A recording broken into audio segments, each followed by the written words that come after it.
Buenas tardes.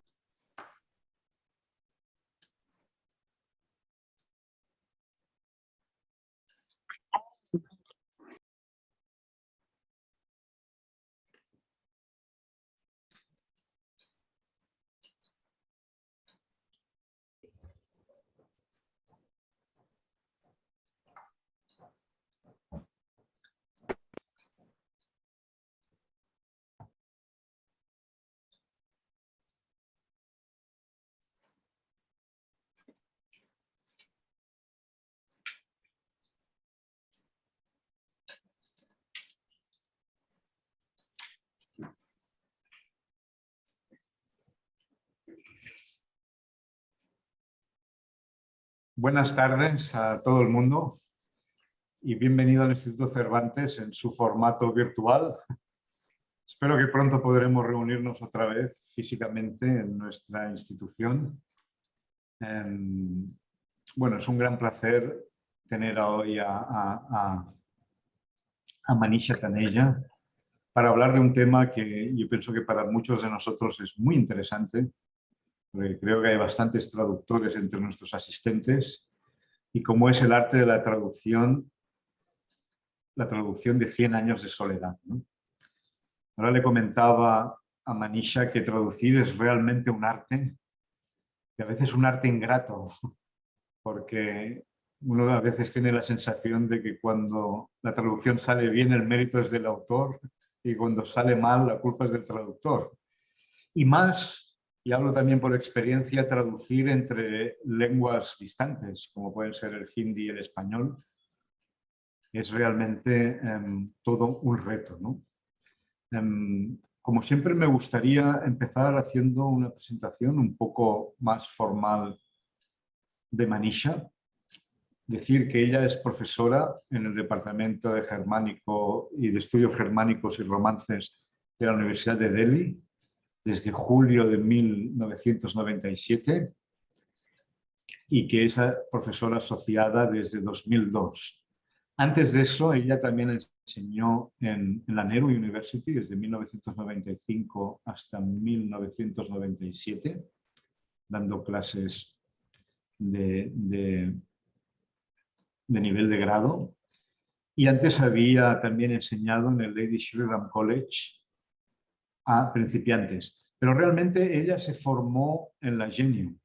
Hizo su BA, su ME, y ya en su tesina, que se llama The Theories of Literary Translation, A Case Study of the Family of Pascual Duarte, pues ya muestra su interés por el tema de la traducción, ¿no? Y su doctorado, que completó en 2001, tiene mucho que ver con la conferencia de hoy, ¿no? Y eso es lo que nos gusta mucho en la tribuna de hispanistas, pues realmente que los hispanistas hablen de aquello que conocen bien, de aquello que han dedicado años a un estudio detallado, especialmente si forma el objeto de sus tesis, ¿no? Su tesis era una versión anotada en hindi de 100 años de soledad, práctica y problemas de la traducción literaria, ¿no? Evidentemente, felicitar también, porque ahora me comentaba y he visto también en el currículum que después de muchos años se ha publicado finalmente el año pasado, en 2021, la traducción de 100 años de soledad en hindi, en Rajkamal, esta editorial tan admirada por todos nosotros. A ver si algún día tenemos la oportunidad de presentar el libro aquí en el Cervantes.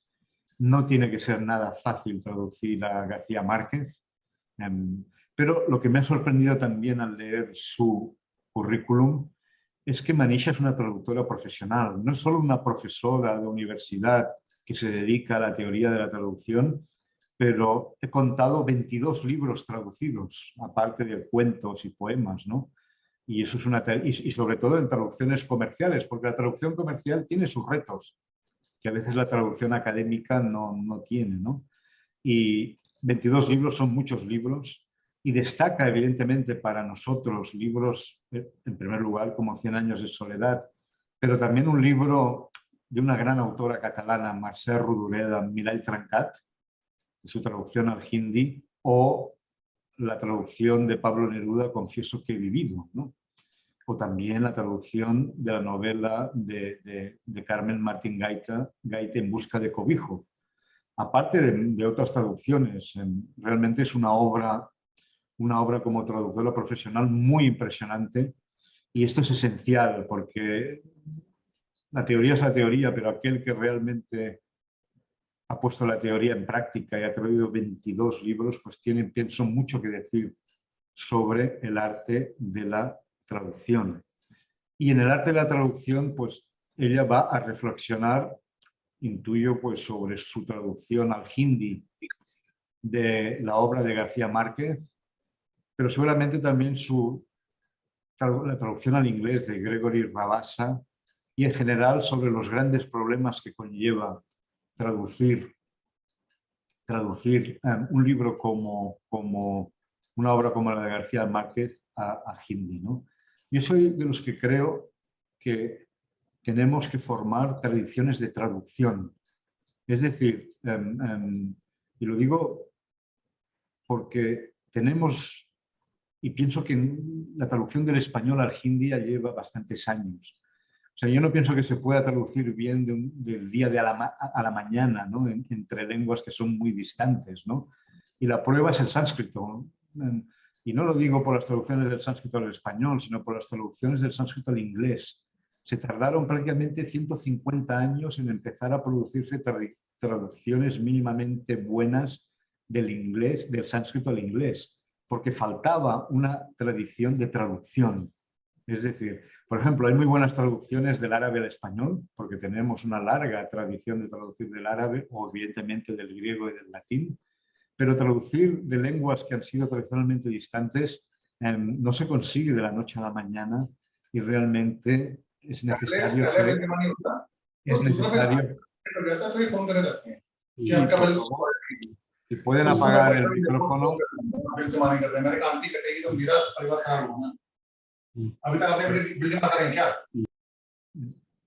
Muchas gracias.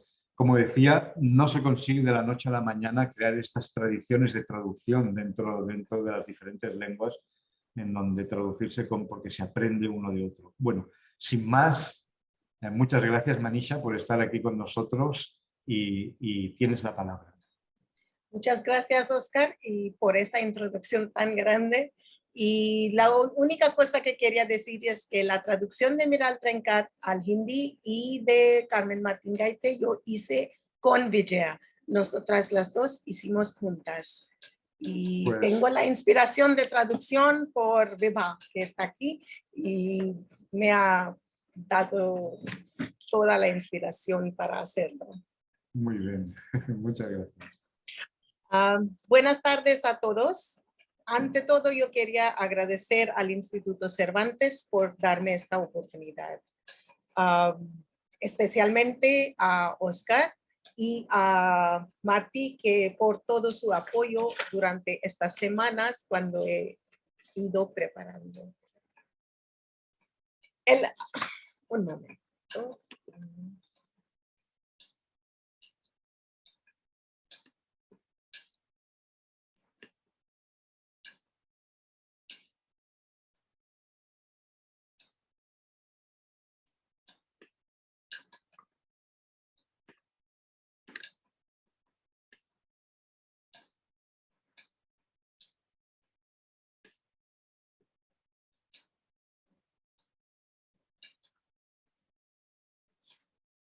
El arte de la traducción y la traducción de 100 años de soledad.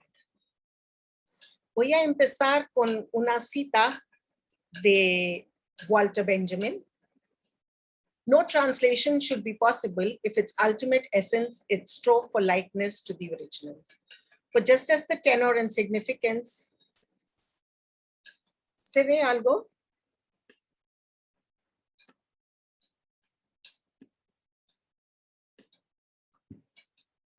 No translation would be possible if in its ultimate essence it strove for likeness to the original. For just as the tenor and significance of the great works of literature undergo a complete transformation over the centuries, the mother tongue of the translator is transformed as well. While a poet's words endure in his own language, even the greatest translation is destined to become part of the growth of its own language and eventually to be absorbed by its renewal. Translation is so far removed from being the sterile equation of two dead languages that of all literary forms, it is the one charged with the special mission of watching over the maturing process of the original language and birth pangs of its own. Esta cita me gusta mucho porque me dice muchas cosas de lo que pienso yo también. Hace poco alguien me hizo una pregunta. ¿Qué te hace gastar tanto tiempo y energía en el trabajo de otra persona? En ese momento respondí, cuando estoy traduciendo un libro en particular, se convierte en mío. Me hace pensar como lo hizo el autor. Adoptó el estilo de escribir, frases largas o sinuosas o breves y entrecortadas. Sin embargo, la pregunta me llevó a la introspección y la respuesta a la que llegué fue muy simple. Traduzco porque disfruto el ir y venir entre dos idiomas. Leo el texto en el idioma de origen y mientras leo, mi mente ya ha comenzado a formar oraciones en el idioma de destino. Es una acción espontánea para la que no tengo explicación. He disfrutado de mucha literatura de diferentes idiomas en original y en traducciones. Y como traductora me hace sentir poderosa poder transmitir esta alegría a muchos otros que no pueden disfrutar de las obras originales debido a las limitaciones del idioma. La verdad es que una lengua no es simplemente un conjunto de palabras. De hecho, creo firmemente que las palabras de una lengua son solo los símbolos que manipulamos para dar significado a nuestro mundo, para proyectar imágenes que transmitan el mensaje, concepto o idea subyacente. Los traductores no traducen idiomas ni palabras, traducen ideas. ¿Por qué la traducción es importante para traductores, autores y lectores? ¿Cuál es su relevancia para la tradición literaria en cualquier número de idiomas? ¿Cuál es su contribución a la vida civilizada del mundo? Los traductores profesionales serios a menudo se consideran escritores. ¿Es esta pura presunción un tipo embriagador de inmodestia? ¿Qué hacen exactamente los traductores literarios para justificar la noción de que el término escritor realmente se aplica a ellos? La respuesta es, creo, que porque la descripción más fundamental de lo que hacen los traductores es que escriben o tal vez reescriben en el idioma B una obra literaria compuesta originalmente en el idioma A, con la esperanza de que los lectores del siguiente idioma, es decir, los lectores de la traducción, perciban el texto emocional y artísticamente de una manera paralela y correspondiente a la experiencia estética de sus primeros lectores. Esta es la gran ambición del traductor. Como primer paso para lograr esta ambición, los traductores deben desarrollar un agudo sentido de estilo en ambos idiomas, perfeccionando y ampliando su conciencia crítica del impacto emocional de las palabras, el aura social que los rodea, el entorno y el estado de ánimo que les informa, la atmósfera que crean. Los traductores se esfuerzan por elaborar su percepción de las connotaciones e implicaciones detrás del significado denotativo básico en un proceso no muy diferente a los esfuerzos que hacen los escritores para aumentar su familiaridad y competencia en el lenguaje literario determinado. La lengua de una obra determina su estilo, tono y significado. Además, cuando el idioma de un libro cambia, el significado de este libro cambia. En una entrevista, Douglas Hofstadter, profesor y traductor, habla del reto de traducir una obra a una lengua diferente y de mantener el significado de la misma. Para mostrar esta idea, Hofstadter ha traducido un poema francés a más de 100 versiones en inglés. Cada poema refleja un aspecto del poema original, pero ninguno puede capturar por completo el tono, ritmo y sentimiento. De esta manera, hay un gran desafío al traducir una obra a un idioma nuevo. Un libro central en que se puede ver este reto es el ganador del Premio Nobel, 100 años de soledad, escrito por Gabriel García Márquez y traducido por Gregory Rabassa en inglés y al hindi por Sonia Sotrigupta y yo. La novela 100 años de soledad ha sido traducido a 35 idiomas desde su publicación en 1967. Según el traductor al inglés, Gregory Rabassa, García Márquez tiene un estilo muy particular y sus palabras, cito, "the ring of prose poetry", fin de cita. Como resultado de sus temas y su estilo, la novela está considerada una de las obras más influyentes de la literatura hispanoamericana y así es una de las obras más traducidas de la lengua española. De esta manera, esta ponencia va a analizar la traducción como arte en general y especialmente en el contexto de 100 años de soledad. ¿Cómo se compara mi traducción al hindi con el libro original? Partiendo de la historia, la traducción como disciplina y como arte debe entenderse desde una perspectiva diacrónica porque su definición cambia con el tiempo y con la necesidad de los pueblos. En el pasado, lo que era un oficio necesario por la pluralidad lingüística que no conocía fronteras, hoy llamamos ciencia. Su historia se encumbra a la creación de los primeros sistemas de escritura y a los primeros abecedarios que van desde los sumerios en Mesopotamia y llegan hasta la civilización en las tierras del Oriente. A nivel científico, la traducción fue presentada oficialmente como una disciplina por el traductor estadounidense James Holmes en 1972, quien propuso dos grandes ámbitos, el de los estudios puros, lo teórico y lo descriptivo, y el de los estudios aplicados, donde situó la didáctica de la traducción, que son los métodos de enseñanzas, técnicas de evaluación y diseño cultural, la crítica de traducción y las herramientas de traducción. Jeremy Munday, en el libro Introducing Translation Studies, Theories and Applications, muestra un contraste de la perspectiva de la traducción de autores como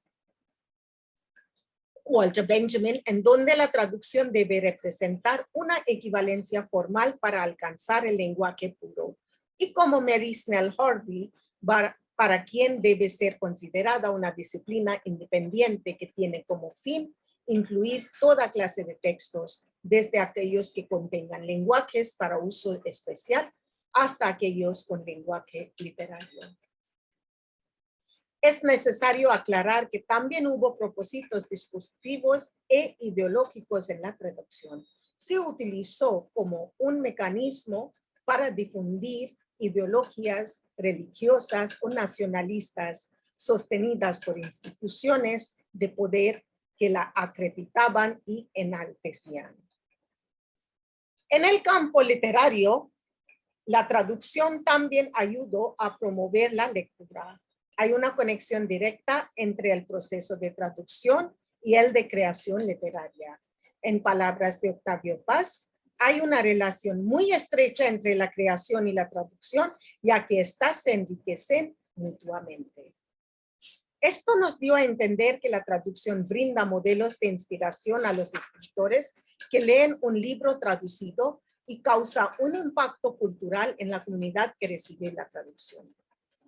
La traducción es un ejercicio que implica un acercamiento entre dos culturas por parte del traductor.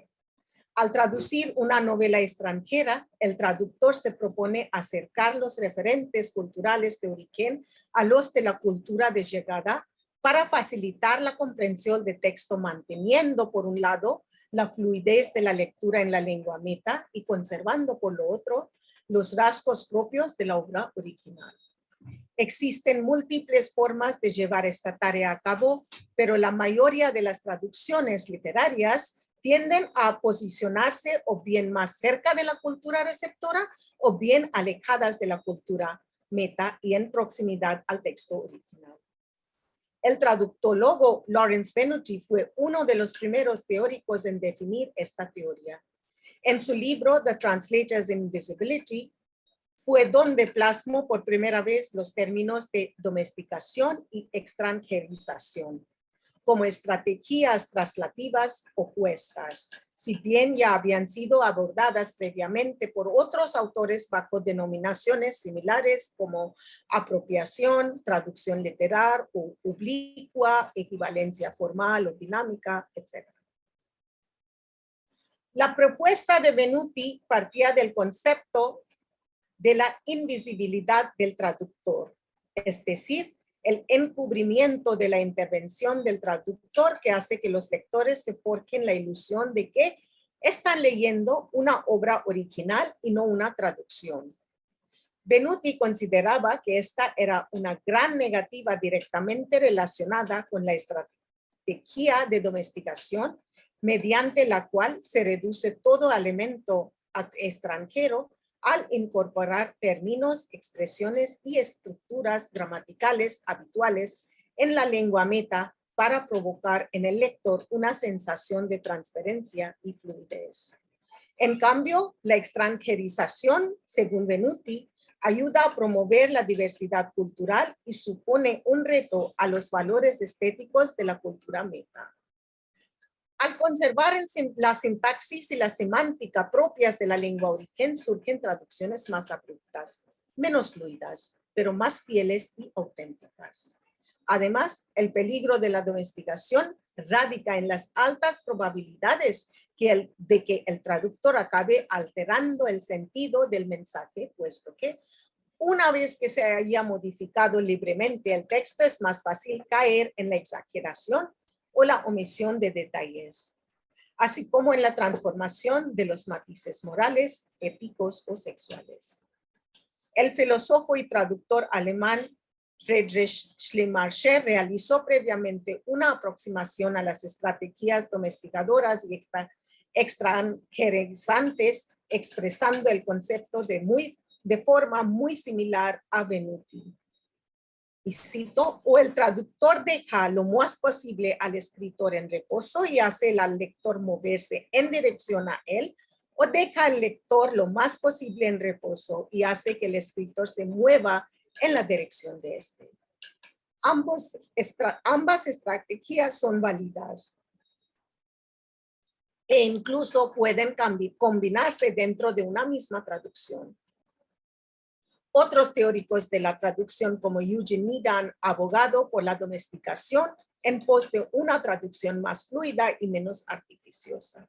Otros, como el traductor Lu Jun, consideran que la estrategia de traducción más adecuada es la extranjerización porque permite al lector experimentar la sensación de viajar por países extranjeros, familiarizarse con sus toques exóticos e incrementar su riqueza cultural. Algunas de las técnicas propuestas por Lu Jun para obtener una traducción más orientada hacia la lengua origen son, en el plano léxico, el empleo de calcos y préstamos para traducir conceptos desconocidos. En el plano oracional, la conservación de las estructuras sintácticas originales, aunque reste fluidez al texto. Y en general, el rechazo a cualquier tipo de modificación o sustitución de elementos culturales, sobre todo en la traducción de nombres propios. Como resultado de las influencias externas que influyen en el traductor, es imposible crear una traducción que sea idéntica al original. Sin embargo, el traductor puede intentar traducir una obra de manera que capture y refleje la obra original. Con este fin, yo he usado una variedad de técnicas y una mezcla de la traducción directa con la interpretación para que el lector pueda entender todos los aspectos del libro original y la cultura que lo creó. En un sentido amplio, he tomado algunas decisiones que afectan el libro en su conjunto. Por ejemplo, la decisión de añadir un árbol genealógico al principio del libro y la decisión de mantener los nombres en español. En cierto sentido, estas dos decisiones tienen efectos opuestos. La primera, aparentemente, limita el entendimiento que la audiencia tiene del libro, mientras la segunda refuerza la idea del libro como una obra separada de nuestra cultura. Al principio, los nombres en español parecen estar fuera del lugar para el lector indio. Sin embargo, y eso mis alumnos, unos alumnos del departamento de Hindi de la Universidad de Delhi, me han dicho esto muchas veces, que los nombres les parecen muy difíciles. Sin embargo, según el libro progresa, los nombres en español sirven como recordatorio constante de que este es un libro que tiene su origen en una cultura diferente. Muchas veces las culturas cambian los nombres de los personajes para crear una imagen con la cual la audiencia se puede relacionar. Por ejemplo, en la Biblia, los nombres normalmente son cambiados, mientras que estos nombres mantienen sus connotaciones bíblicas y clásicas, a la vez adaptan una matiz cultural. Por ejemplo, A Good Time Charlie o Johnny Come Lately, ¿puede cualquier nombre ser equivalente? Creo que la respuesta a esta pregunta es no, especialmente en el contexto de 100 años de soledad, porque la traducción del nombre José Arcadio Buendia al hindi sería ridículo y absurdo. Como dice Rabasa, by not translating names, we can at least maintain a certain order of the original tongue and its culture. De esta manera, yo no quiero ser invisible al lector. Aparte de las decisiones importantes, como los nombres que ocurren a través del libro, se puede hablar de los problemas de traducción en el título y en cada oración traducida. En el título y en la primera oración del libro se pueden ver las dos técnicas muy diferentes que he usado para expresar el significado del libro original. Por un lado, he traducido el título de 100 años de una manera directa. Por otro lado, he usado más interpretación en la primera oración del libro. A primera vista, la traducción de las palabras 100 años y soledad parece simple. Sin embargo, hay muchas posibilidades para su interpretación. La palabra 100 por sí mismo significa so y no lleva un artículo. Como resultado, tenía que decidir si el artículo debiese aparecer en la traducción, sosal o exosal. En este contexto, el artículo que apareció primero en mi mente fue porque es más específico y definitivo, y el libro ocurre durante un periodo específico. Sin embargo, hay otras posibilidades para las 100. Juntas, las palabras 100 y años significan un siglo, shatabdi en hindi. Como resultado, la primera palabra del título podría ser shatabdi. Al final decidí que sosal captura mejor el sentido del título. A pesar de esa complejidad, la palabra más difícil de traducir en el título es la de soledad. Soledad en español se define como la carencia voluntaria de compañía o pesar y melancolía que sienten por la ausencia, muerte o pérdida de alguien o de algo, según la diccionario de Real Academia Española. De esta manera, la palabra soledad puede significar un lugar o un estado emocional. La palabra ekaki en hindi coge muy bien el sentido del original, pero la palabra tanhai de Urdu sería exacta. Pero esta palabra tanhai tiene connotaciones muy románticas en hindustani por ser muy popular en la poesía y canciones románticas. Al fin decidí a usar la palabra ekakipan en el título, que no es una palabra muy usada porque tanhai no describe el sentido real, en el sentido real la soledad inmensa a la que García Márquez se refiere. Estoy segura de que al final del libro el lector entiende el significado de la palabra ekakipan, que se adapta a la definición de la palabra en español. Rebasa ha traducido el título palabra por palabra y el resultado es la redefinición de la palabra en inglés. Al contrario de la traducción del título, opto por una interpretación abierta a la hora de traducir la primera oración de la novela. García Márquez escribe: muchos años después, Frente al pelotón de fusilamiento, el coronel Aureliano Buendía había de recordar aquella tarde remota en que su padre le llevó a conocer el libro. La traducción en hindi es: कई साल बाद गोली मार दस्ते के सामने खड़े हुए कर्नल ऑरेलियानो बुएंदिया को वो दोपहर याद आनी थी जब उसके पिता उसे बर्फ दिखाने ले गए थे. A través de la traducción de esta oración, el lector puede entender la complejidad de factores que impactan al traductor. En primer lugar, el pelotón de fusilamiento en todos los diccionarios es goli chalane wala dasta o firing gun.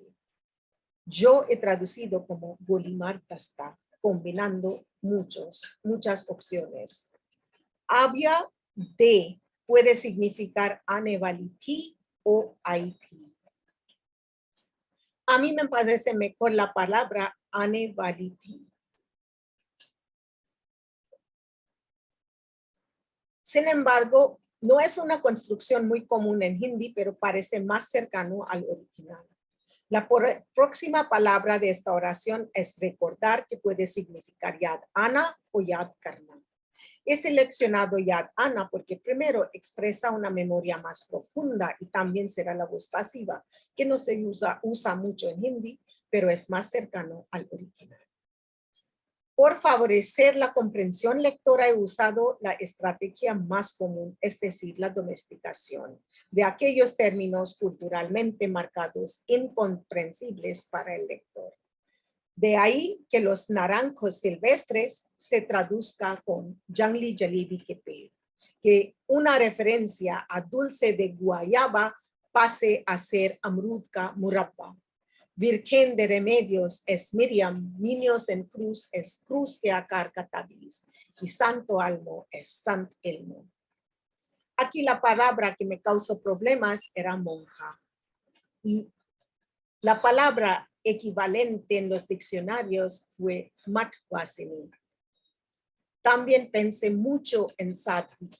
El uso de la palabra sadvi presentó la amenaza de cambiar completamente el contexto cultural religioso.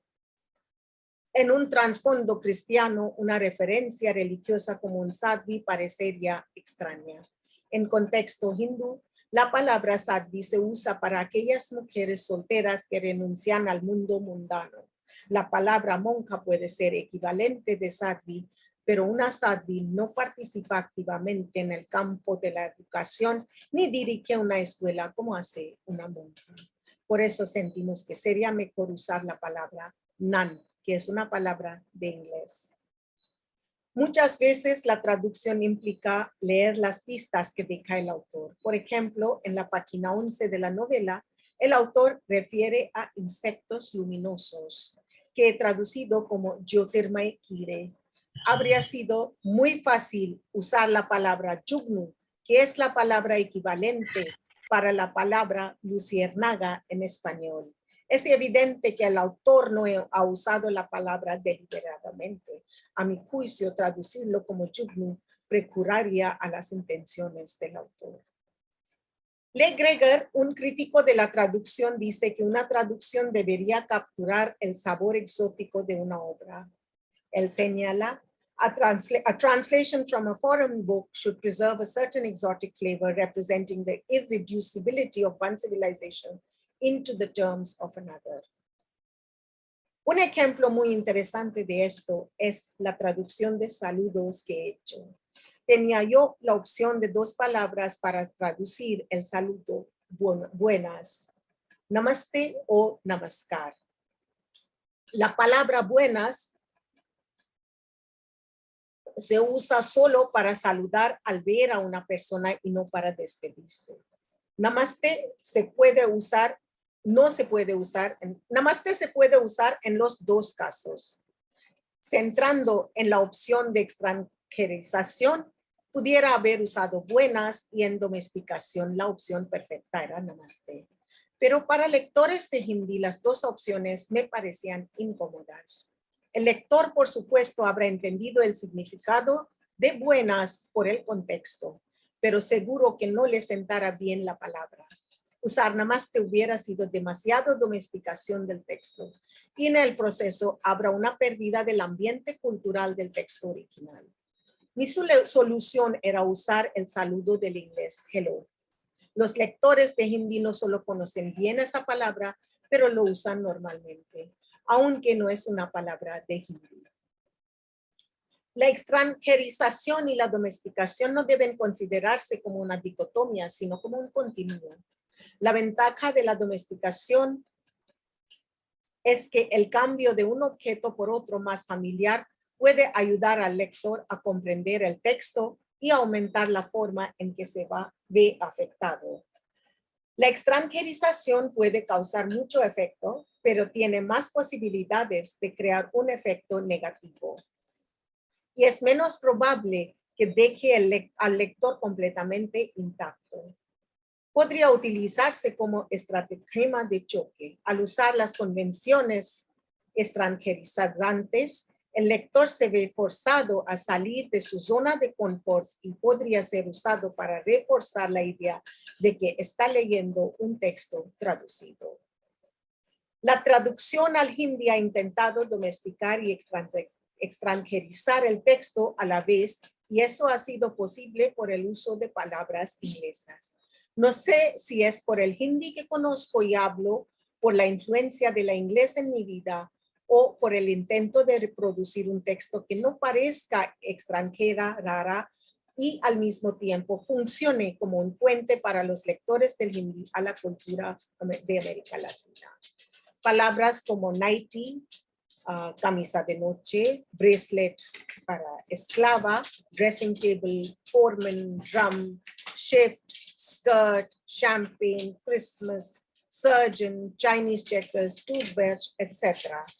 Estos se pueden categorizar como neologismos, pero no son palabras de español, la lengua del texto original, ni de hindi, la lengua meta, sino de otra tercera lengua. Entonces, no sé si son neologismos de verdad o no. Así es, una mezcla de extranjerización y domesticación. Mediante el uso combinado de la extranjerización y la domesticación que pueden utilizarse en paralelo y complementarse mutuamente, se pueden lograr un texto comprensible. La extranjerización es tal vez la herramienta más poderosa para un traductor, ya que le permite penetrar más a fondo en el texto del destino. Sin embargo, la domesticación suele tener más efecto en el lector y el traductor facilita el proceso hacia la fluidez y la naturalidad. Para mí, la originalidad artística del lenguaje de Márquez no solo está caracterizada por las palabras, las oraciones y sus estructuras, sino por la organización estilística, el ritmo y el dinamismo de la lengua, las complejidades tanto lingüísticos como filosóficas, la densidad léxica y la rebuscada elección de las palabras. Además, pienso que hay algo aún más significado. Yo como traductora me encuentro en un espacio culturalmente bastante distinto y por lo tanto era necesario llevar a cabo un reajuste lingüístico. Creo que como reescritora de un texto en traducción, es mi deber acercar al lector al texto, así como acercar el texto al lector. De modo que la traducción está orientada a atravesar un doble camino. Estoy consciente de que en todo este proceso hay varias pérdidas, pero también hay unas cuantas ganancias para la lengua de meta. 100 años de soledad en la traducción en hindi está destinado a enriquecer el mundo literario de nuestra lengua. Hay muchos aspectos metodológicos a los que puedo referirme.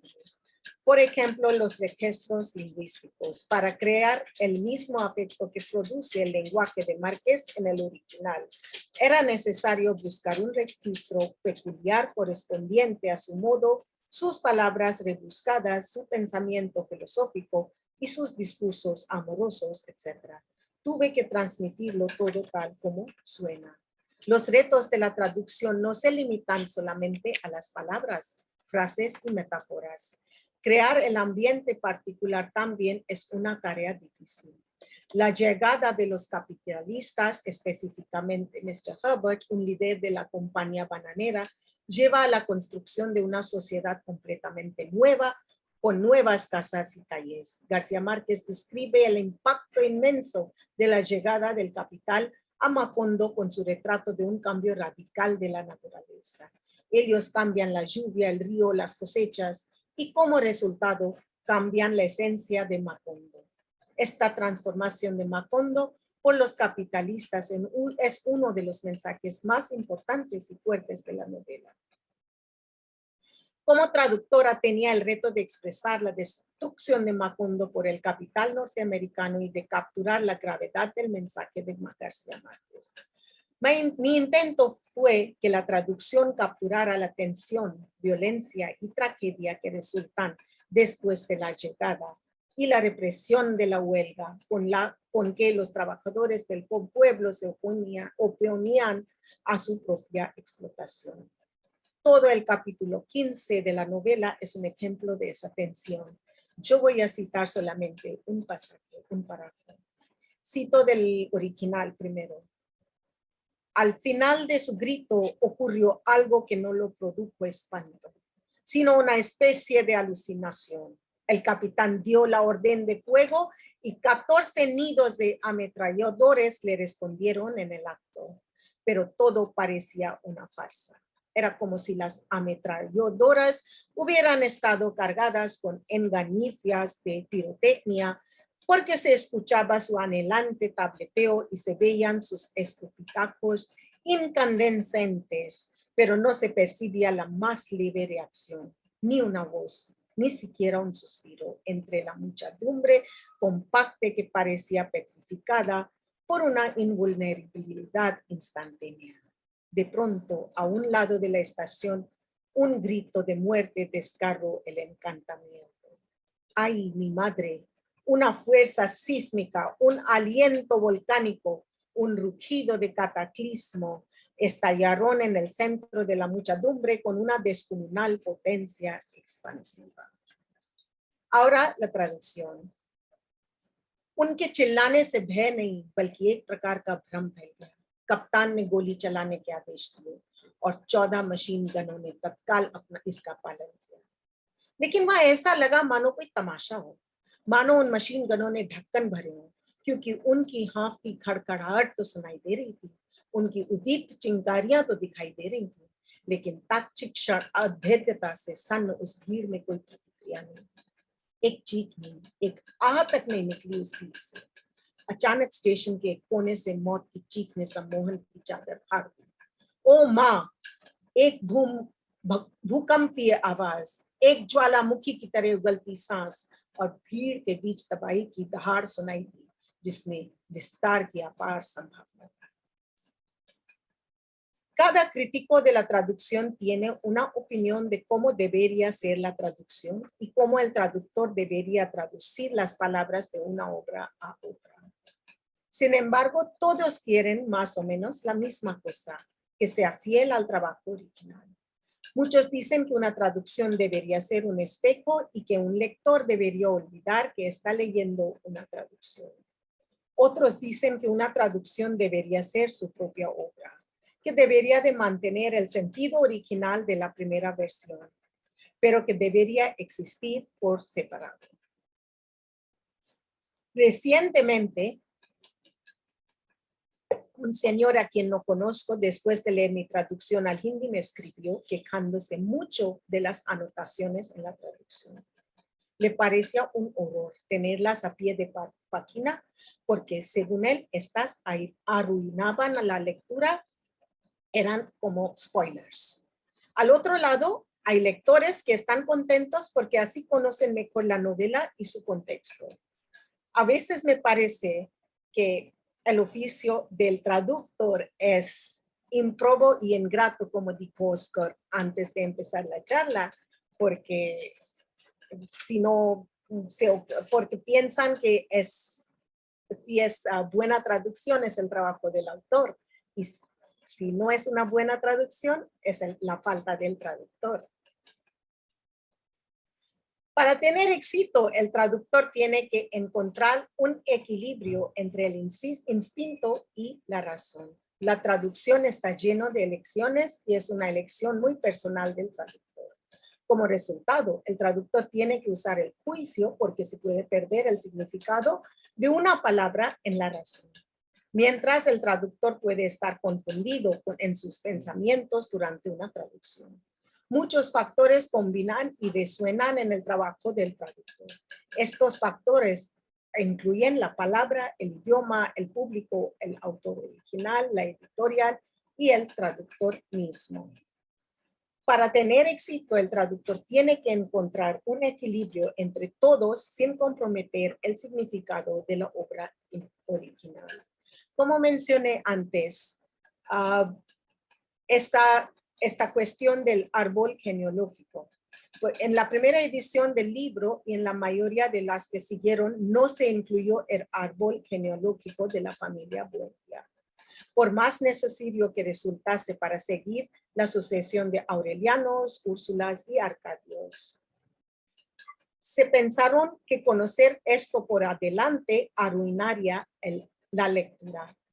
Todavía hoy también muchos defienden esto, la idoneidad de que los primerizos no consulten el árbol genealógico de los Buendia para que desconozcan el final antes de leerlo.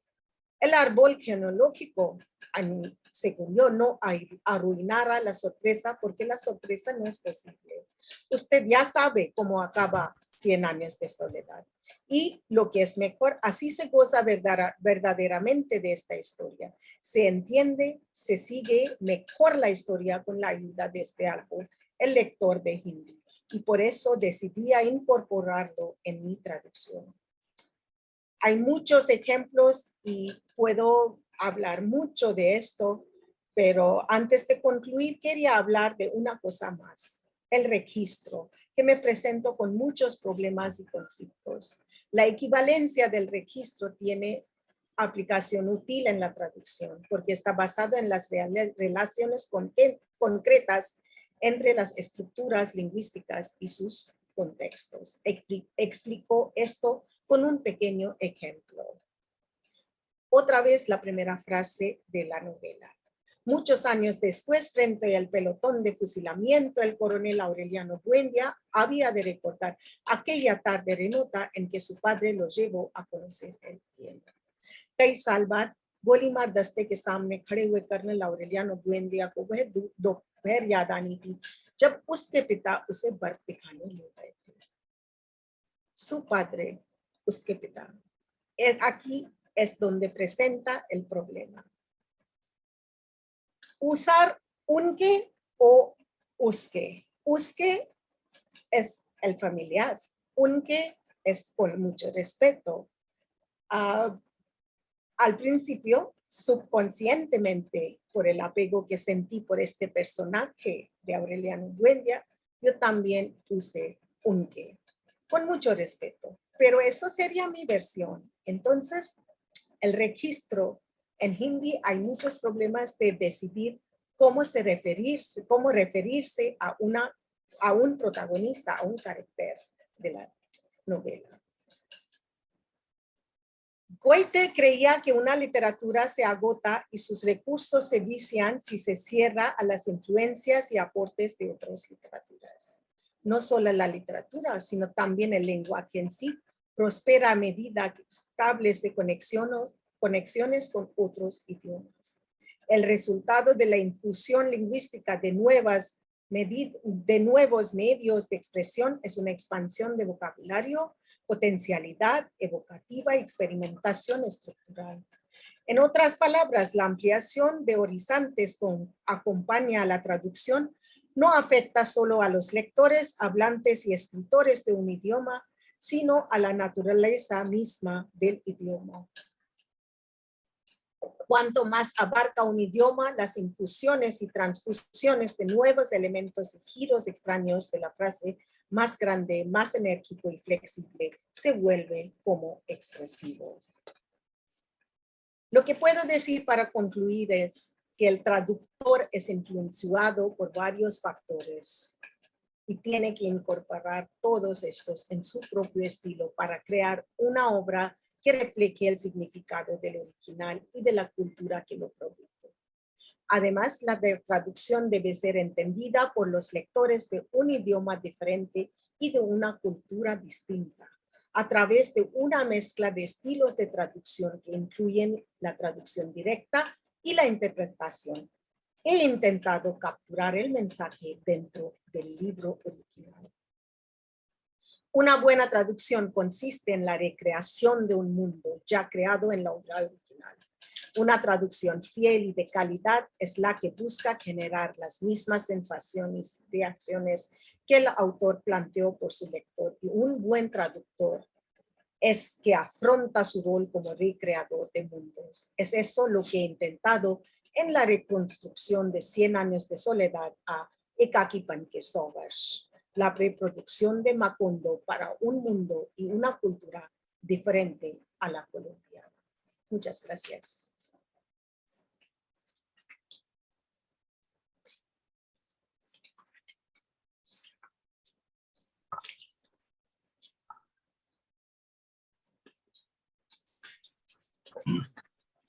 Gracias, muchas gracias Manisha por tu conferencia. Ahora, como es habitual, abrimos la sesión al público. Quien lo desee puede hacer un comentario, una pregunta. No hace falta que lo haga a través del chat, lo puede hacer directamente. Así que...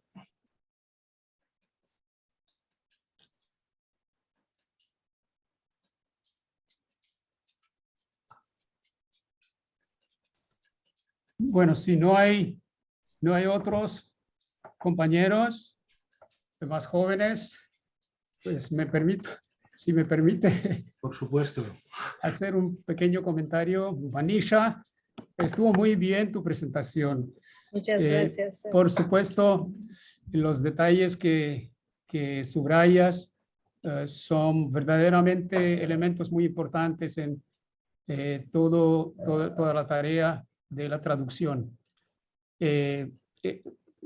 Seguro que cuando tenga tu traducción en mano, pues yo podría ver un poco más con detalles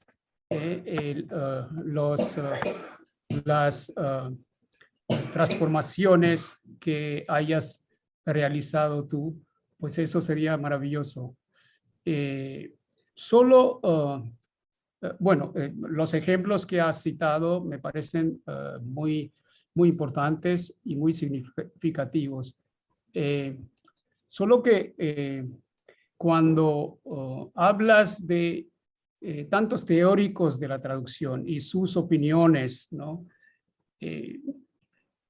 A mí me parece que en toda la materia de la traducción lo importante es conseguir el mismo efecto cuando se transforma al otro idioma. Conseguir el mismo efecto es el reto más grande y eso apenas se consigue y jamás se consigue.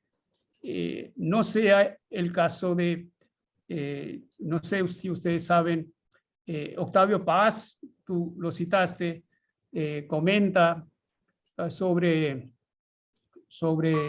la traducción de Fausto, ¿no? De Goethe, al francés por Nerval. Y ahí comenta, dice el que hizo la biografía de Goethe, el señor Eckermann. Eckermann dice que Goethe le comentó que le parecía la traducción de Nerval realmente una traducción. ¿Por qué? Porque yo le voy a citar lo que dijo, que con esta traducción yo tengo ganas otra vez de leer a Fausto. Es decir, a mí me gusta más la versión francesa que la versión mía propia alemana. Está y dice por qué, porque dice que esto me produce una frescura y una vivacidad que yo sentí cuando yo escribía. La versión francesa me produce esa frescura y esa vivacidad que ni siquiera él quiere leerlo en alemán, pero en francés. Y eso es lo que dijo. Entonces, Octavio Paz comenta que únicamente en esos casos, son únicos casos, muy pocos, donde realmente hay una traducción. Y en los demás casos hay una transcreación, o también dice imitación. Esos términos él utiliza para hablar de convertir una obra en otro idioma. Más difícil resulta cuando se trata de traducción de poesía, porque los elementos más fundamentales, ¿no? Metonimia, metáfora, esto es captarlos en otra lengua resulta sumamente difícil. ¿Por qué? Porque Octavio Paz comenta que en la traducción siempre hay dos elementos importantes, es decir, un aspecto denotativo y otro aspecto connotativo. Entonces, lo denotativo es todavía fácil de captar, pero lo connotativo resulta muy difícil. ¿Por qué? Porque ahí el sonido que produce el original, el sonido tiene significado en lo connotativo. Y si esos sonidos no se pueden traducir en la traducción, es imposible conseguir una traducción ideal, porque es casi imposible conseguir traducir el elemento connotativo, donde el sonido también produce significado. Entonces, es dificilísimo conseguir que haya un significado conseguido por el sonido igual en la traducción, ¿no? Comparando con el original. Entonces, estos ejemplos, estas citas, nos ponen a pensar. Cuando yo hacía, por ejemplo, la traducción, mi trabajo sobre la recepción de Tagore en España, pues ahí veía, ¿no? Comparaba lo que había conseguido Juan Ramón Jiménez.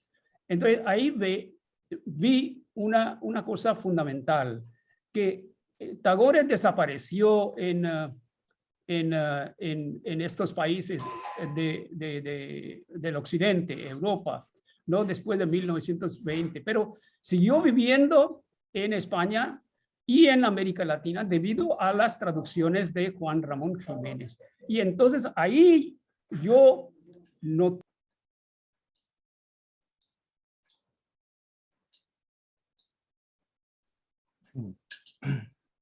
Creo que hemos tenido un problema con la conexión. Con el internet, sí.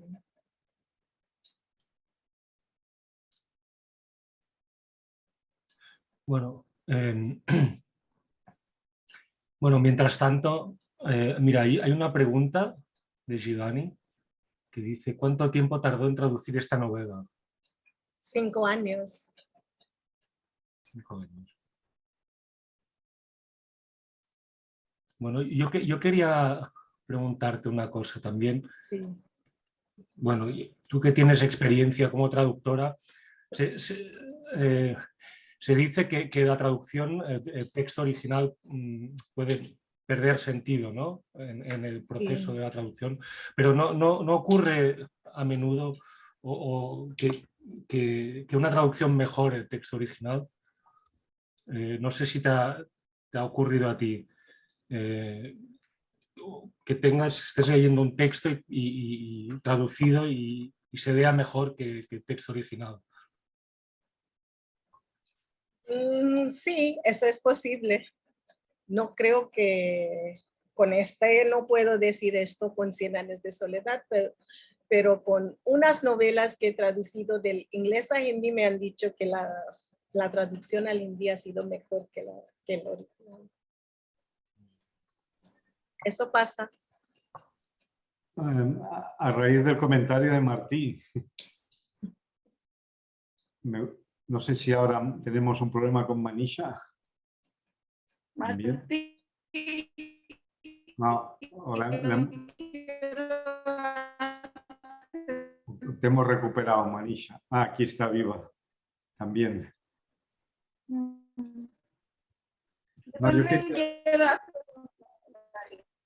yo solo quería decir, y damos la palabra a Viva, de que cuando leíamos teoría de traducción se supone que una buena traducción no mejora el original. Yo quiero preguntar algo. Muestra el original tal cual es en toda Algo. su bondad y en toda su sinceridad, ¿no? Eso sería lo ideal, pero bueno, ya sabemos que la tendencia a utilizar la traducción para mejorar teóricamente no debería ser No así. Sí. Deberíamos ser fieles, Sí. tanto para lo bueno como para el malo. A ver si recuperamos a Viva. Está Gangoudi, profesor Gangoudi también está de vuelta. Sí, Viva tenía alguna pregunta.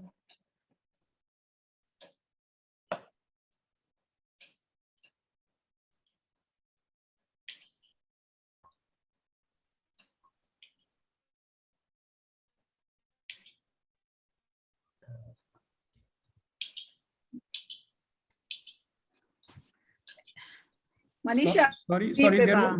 there was a misconnection. I have not finished, but if we have time later, I will finish what I had to say. Okay, please continue. If there is some other intervention, please. Yes, Viva. can you hear me? Yes. Okay. I have, as far as this question of the translation being better than the original, let me tell you, and Manisha must be knowing it also, that after reading the Rebasa's translation of 100 Years of Solitude, Garcia Marquez said himself. Translation is better than original. Than his novel, ¿no? Yes. Entonces, la cuestión de la traducción, puedes mejorar el original, claro, es la cuestión muy subjetiva y de percepción. Y García Márquez, como tan generoso, se lo dijo a Rebasa que le parecía que la traducción, que la verdad es que la traducción al inglés de 100 años de soledad es magnífica. Yo no sé cómo este señor lo logró. Esta absoluta perfección, ¿no? De pasar del texto del español al inglés, ¿no? Y al inglés, porque es muy diferente la cultura, ¿no? Y cosas que todo el uso del materialismo mágico en sí, ¿no? Y de todas maneras Rebasa lo logró. En cuanto vuelvo a Manisha, excelente ponencia, Manisha. La verdad es que además que te agradezco que por lo menos estando en el departamento hemos podido producir a un buen traductor. Y también quería decir a Oscar que Manisha no solamente, Manisha ha traducido a Amitav Ghosh. Mira, aquí está el libro que Manisha tradujo. Hay una cosa, Manisha, que Rajkamal, como dijo Oscar, sí, tan reconocido, ¿no? Tan reconocida editorial, no ha puesto tu nombre como traductor en la portada. A mí me parece es una falta absolutamente, porque ahora los traductores están como coautores. En todas partes del mundo, tú sabes que sí. Y yo siempre he insistido en esto con todos los editoriales. Es que el contrato que tiene con los agentes de Márquez, eso fue una de las condiciones, que en este libro no van a poner el nombre de la traductor, en la portada. La siguiente novela sí, pero en esta no. Y entonces dejé de pelear porque, como dije a Oscar, esperé 20 años por la publicación de esta traducción y estaba preparada para todo, para aceptar todas las condiciones. Sí, porque aquí, que es Sí, porque insisto y siempre insisto en esto, que quiero el nombre del traductor ahí en la portada principal. Sí. Eka tiene. Sí, sí, Otra cosa siempre. que quería preguntar, el trozo que leíste, yo he ojeado, todavía no he leído en hindi, pero a mí me parece muy buena traducción. Va a ser una lectura muy agradable, muy buena, ¿no? Pero lo que quería preguntar es que cuál es la razón que no escogiste traducir al hindustani, ¿no? Porque sí, en algunos lugares parece que sí, que hay más sí, hindustani. sí, hay hindustani, es que desafortunadamente los trozos que escogí no tenían estas palabras, pero por ejemplo, Goli Mardasta Sí, en la no es primera hindi. Sí, en la sí. primera página. En la página, sí. Y entonces hindustani es la lengua, es el idioma que siempre uso. No uso hindi sanskritizado ni urdu. Es hindustani que uso siempre en las traducciones. Es que he vivido en Lucknow y ha sido parte de mi lengua. Por eso me sorprendían, ¿no? Porque yo, al contrario, tiendo más al hindi más puro, porque vengo de Allahabad y... Sí, eso es la influencia, ¿no? Pero siempre uso hindustani. Y la otra cosa que quería preguntar es, tú te has referido mucho a varios teóricos, ¿no? De traducción. Sí, sí. Yo, claro, tú has estado ahí cuando yo presenté mi ponencia sobre Quijote, en la traducción mía de Quijote. Allá también estoy en este debate, ¿no? Esta polémica sobre la fidelidad e infidelidad, ¿no? Y ¿qué crees tú que hasta qué punto se podía entrar en este debate? ¿Vale la pena eso? ¿Vale la pena entrar en este debate de fidelidad o infidelidad a la hora de traducir? Es que muy difícil responder a esta pregunta, porque esa traducción traduzco más por instinto que por razón. Y entonces es después de traducir que justificó todo lo que he hecho con la teoría. Pero al tiempo de traducir estoy solamente pensando en el texto y no doy cuenta a esta cuestión de fidelidad o no, porque lo que me suena bien, lo que me parece bien, eso es lo que hago. Luego uso la teoría para justificar lo que he hecho. Pero es importante esta pregunta porque, este debate también es muy importante porque traducir es ser fiel al original. No puede ser una traducción buena cuando vas más allá del texto original. Y entonces es un debate muy importante y el debate continúa siempre. Pero te puedo decir que tú sabes este libro de Grossman, ¿no? Sí, Why Translation Matters. Sí. Y ella dice que estoy más fiel al contexto que al texto. Eso sí me va siempre, pero al mismo tiempo el texto tiene su importancia. Por ejemplo, en 100 años de soledad hay creo en el capítulo 12, cuando empieza a llover, Fernanda habla continuamente 24 horas o algo así. Y estas 3 páginas no tienen un punto final en todo el texto. Hay solamente unas comas. Y entonces yo no quería hacer nada con este texto. No quería cambiar esto. En hindi no se escribe así, pero lo he hecho porque no quería cambiar esto. Entonces las dos cosas son importantes, la forma, el contexto y todo. No se puede dividir entre los dos o escoger por esa. Y me permiten seguir, hacer una pregunta más, nada más. Sí. ¿Cuál ha sido, por ejemplo, cuál ha sido la dificultad qué es que te pareció lo más difícil a la hora de traducir? Porque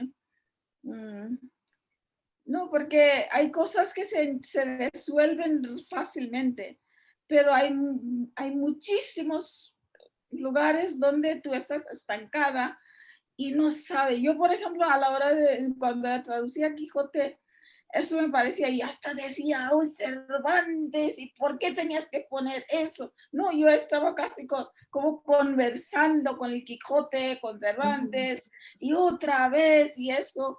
Y entonces tú, ¿qué haces en el proceso? Lo dejas y avanzas, adelantas y vuelves. ¿O? No puedo avanzar hasta resolver el problema. No puedo. Es que me molesta mucho dejarlo tal y como. Y entonces estoy con una frase, por ejemplo, puede ser 3 días.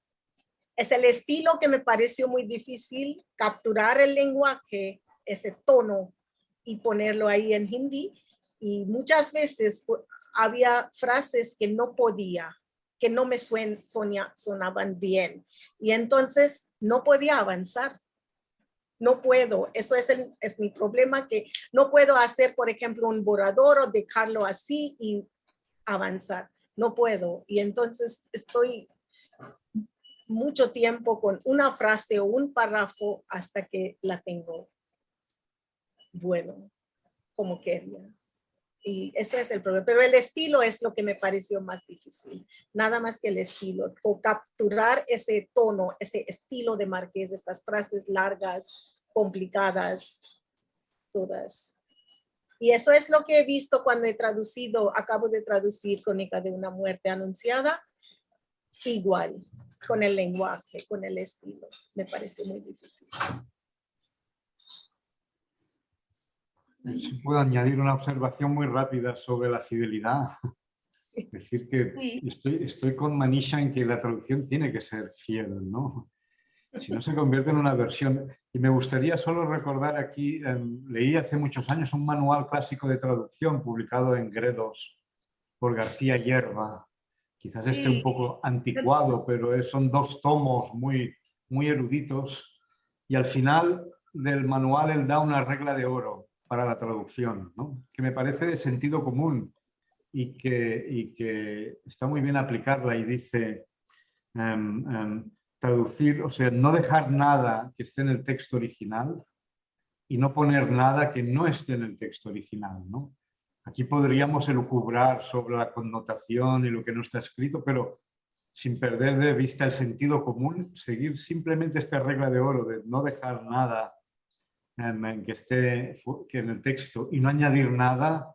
Yo creo que es un principio muy, como decía ahora Manisha, ¿no? en reproducir todo el texto sin puntuación, ¿no?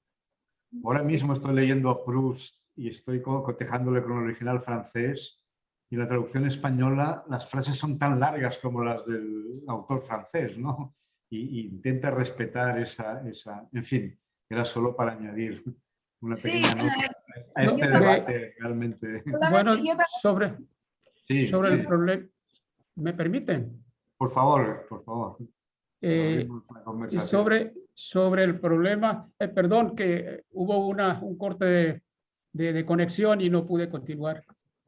Y no, en cuanto a la cuestión de la fidelidad de que hablas, Oscar, hay una cosa muy curiosa. Yo les comentaba de mis lecturas de las traducciones de Juan Ramón Jiménez de las obras de Tagore.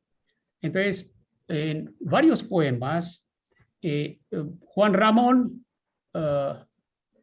bueno, primero dije que Tagore permanece en España y en América Latina por estas traducciones.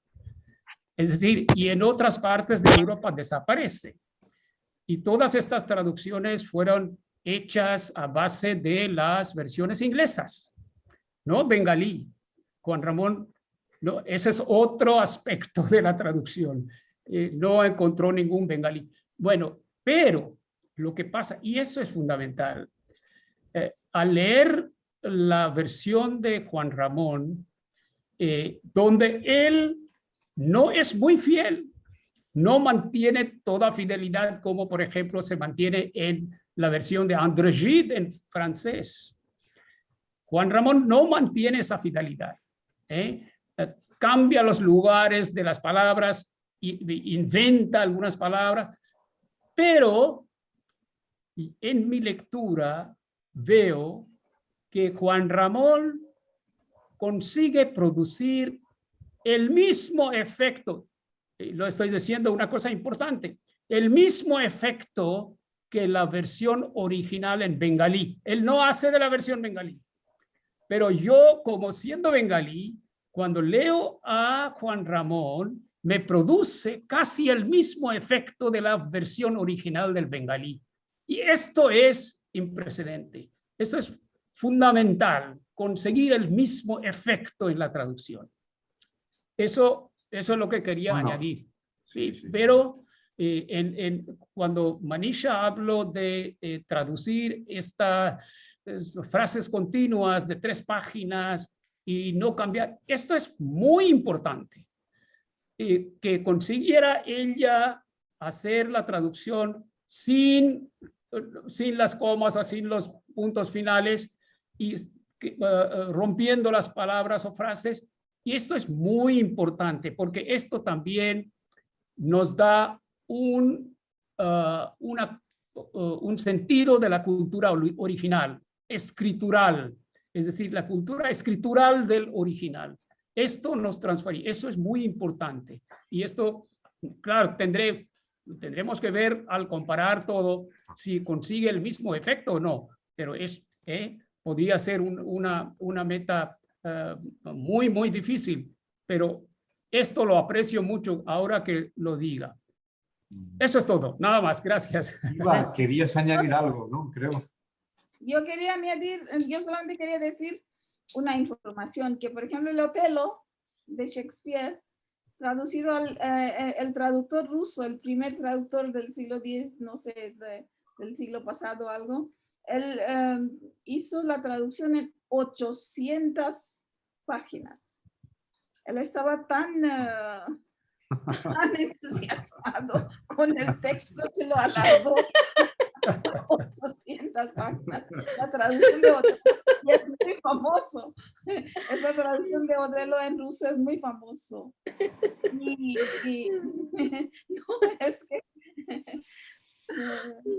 Muy bien, muy interesante. Martí, si quieres cerrar el acto. Sí, no, yo solo quería, una anécdota de Borges. Borges leyó, ¿no? Su primera lectura del Quijote fue en inglés. Y según dicen, ¿no? Cuando leyó el texto original, dijo que le pareció una mala traducción. Sí. Pero bueno, eso quizá ya es un juego ya borgiano del propio Borges. Bueno, yo creo que vamos a cerrar la sesión de hoy. Gracias, Manisha. Te invitamos aquí en el instituto para que presentes la traducción. A ver si buscamos una ficha. Muchas gracias. Y quiero agradecer también al público que ha estado hoy aquí y invitaros a nuestra próxima actividad, que será mañana.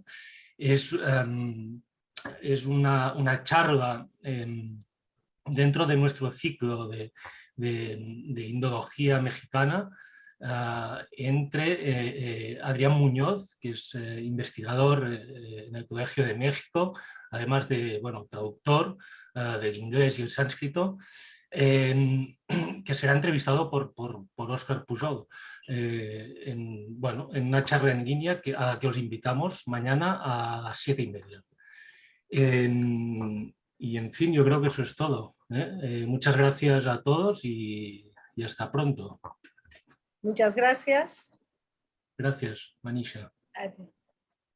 Gracias a ti. Nos vemos mañana.